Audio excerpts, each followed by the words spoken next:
Gizli derdim ürəyimdədir. Bu sirri tək mən bilirəm. Ancaq əziyyət çəkənlər baxışlardan anlayar mən. Gecə gündüz kədərə boylanıram. Axdı göz yaşlarım tək tənha. Silmirdi heç kim onları. Sadəcə susar gecənin axarında. Sezidə yazılmış köynəkdədir məhəbbət. Bunu yandıran eşq odunu bilir. Sevgi oduna alışan qəlb bu yanğını mənim qədər bilir. Mənlə danışan sükutdadır hər söz.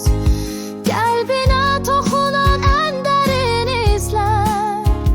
Onun nə qədər sevdiyimi bilmir heç məni görməyən gözlər.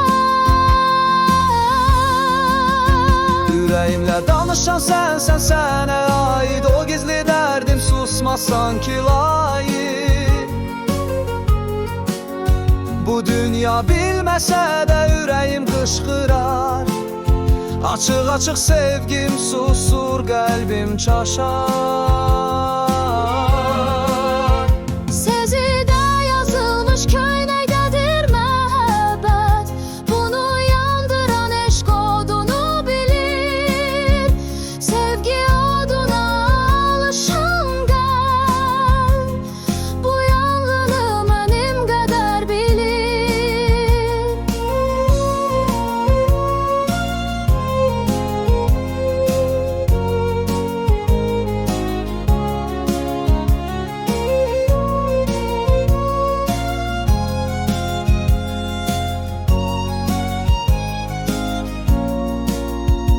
Gizli dərdim ürəyimdədir.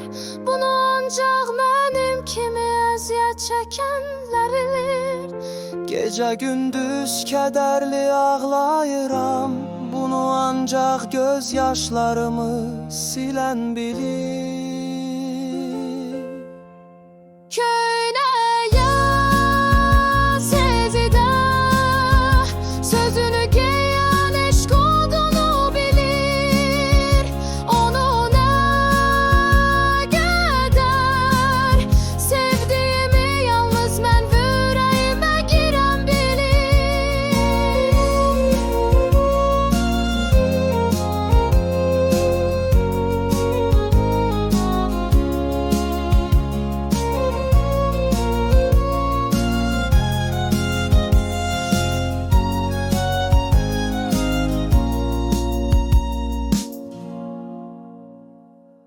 Sadəcə qəbul edin.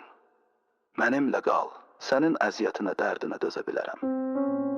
Sadəcə gəl və ürəyimi ağlayan sevginin baharı ilə birləşdir.